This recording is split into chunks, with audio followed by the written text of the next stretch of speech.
I think the Russians have made significant concessions to President Trump for the first time in 3.5 years of this conflict.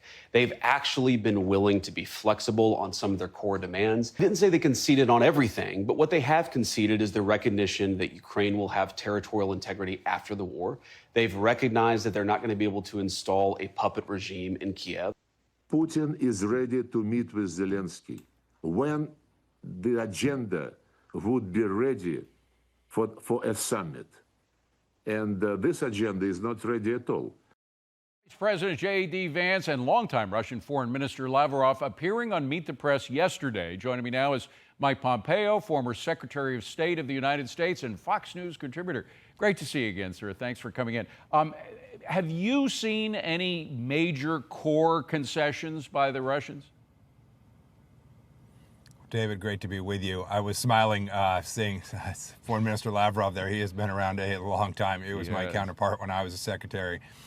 Wily old fella.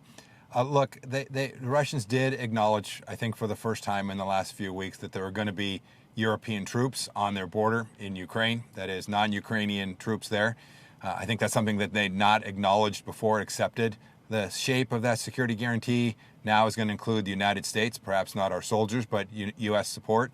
And Putin didn't squawk that. He didn't come out and say, no, that will be unacceptable, or I'll launch nuclear weapons.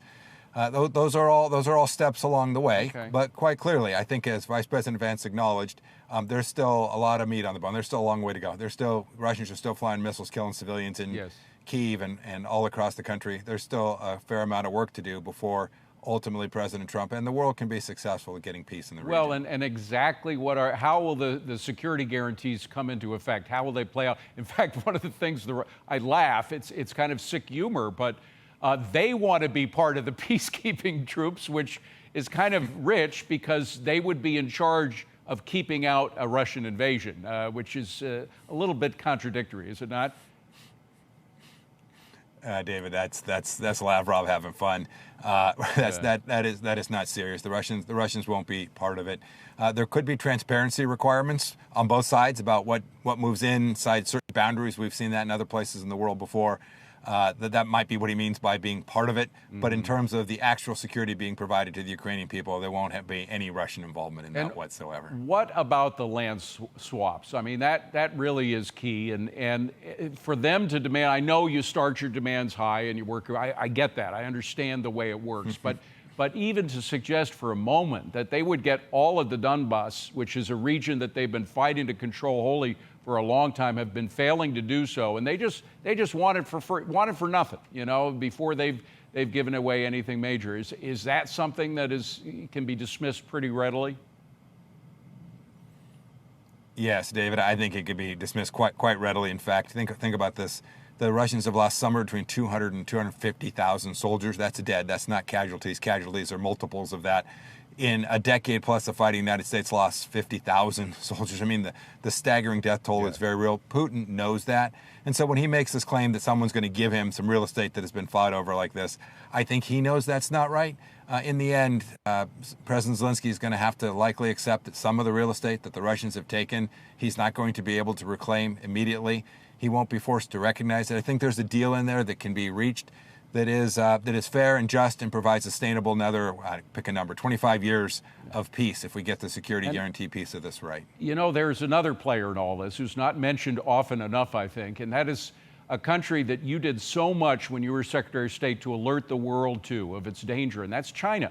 And the allegiance between China, the axis, if you will, between China and Russia that has developed, particularly during the Biden administration, and the fact that Donald Trump sees that as a great a threat as you do, and is trying somehow through these negotiations to break up that axis.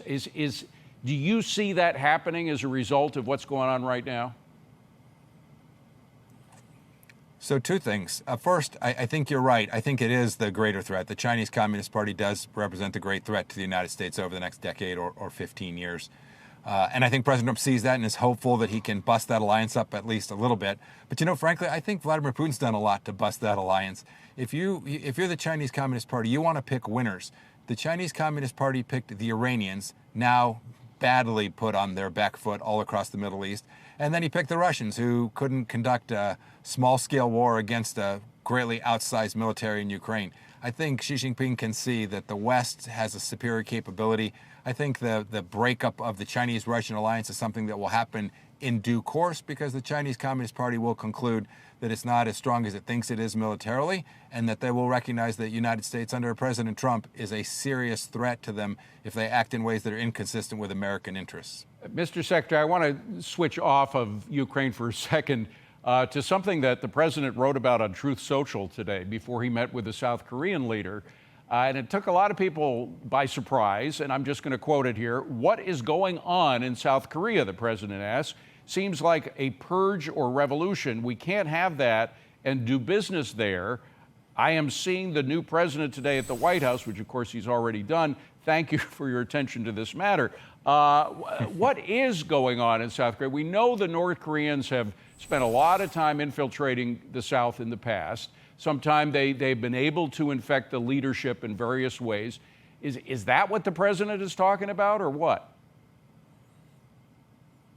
David, I think that's what President Trump was talking about. I think he was speaking to the fact that the South Korean government needs to be strong and capable of defending itself, ensuring that the South Korean government doesn't for a moment think that somehow you can negotiate with the North Koreans. We faced that a little bit too when we were having our conversation, when President Trump was meeting with Chairman Kim and when I was meeting with him. We need a South Korea that understands clearly that the threat is from the North Koreans. They're not docile. They're not going to cut a deal with the South Koreans unless they are forced to do so. And so I think the president has seen the political turmoil that's taken place in South Korea. He knows the North Koreans are agitating that. And I think he wanted to make clear to the leader who was coming to visit him today that he was prepared to be very supportive of American interest in the region, but he needed a strong South Korea to be a partner in doing that. Very good. Former Secretary of State Mike Pompeo, great to have you on, sir. Thank you very much.